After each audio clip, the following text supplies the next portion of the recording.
ये अंतिम है मुक्ति।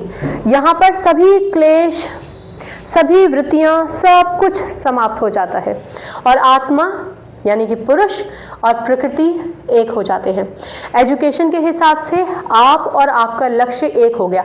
अब आपको कोई फर्क नहीं पड़ता कि कोई टीचर आपको मोटिवेट करती है या डिमोटिवेट, आपको कोई फर्क नहीं पड़ता कि आपके बेहतरीन काम को भी रजिस्टर नहीं किया जा रहा, आपको कोई फर्क नहीं पड़ता कि आपके क्लासमेट्स आपको बुली कर रहे हैं या आपको कोई समर्थन नहीं दे रहा, आपको कोई मोटिवेट नहीं कर रहा। आप इतने ज़्यादा डेडिकेटेड हो गए हैं, अपने लक्ष्य को लेकर इतने क्लियर हो गए हैं कि अब आपको कोई रोक नहीं सकता। तो ये एजुकेशन का एक एग्जाम्पल लेके मैंने आपको बताया।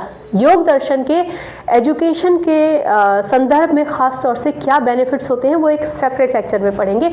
योग दर्शन से संबंधित अगर कोई भी किसी भी तरीके का कन्फ्यूजन है तो भैया पूछ लीजिएगा, ठीक है। कोशिश तो ये की है कि आप तक सब कुछ पहुंच जाए, अगर कुछ प्रोनाउंसिएशन गड़बड़ होगा तो माफ़ कीजिएगा, ठीक है। और बाकी सब कुछ ज्ञान जो आपको दिया है वो सही पहुंचाया है।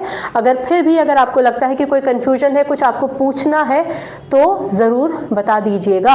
अच्छा, मैंने आपको बताया था ना कि ये जितनी भी वृत्तियाँ होती हैं उसकी वजह से जो सोच समझ डेवलप होती है उसको हम संस्कार कह देते हैं।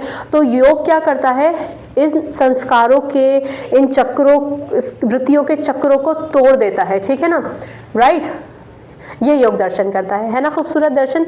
तो अगर आप बीए एजुकेशन, एमए एजुकेशन कर रहे हैं, यूजीसी नेट एजुकेशन ऑप्ट किया है या फिर किसी कॉम्पिटिटिव एग्जामिनेशन की तैयारी कर रहे हैं जो एजुकेशन से संबंधित है, तो शिक्षालय 2.0 आपके लिए है, ठीक।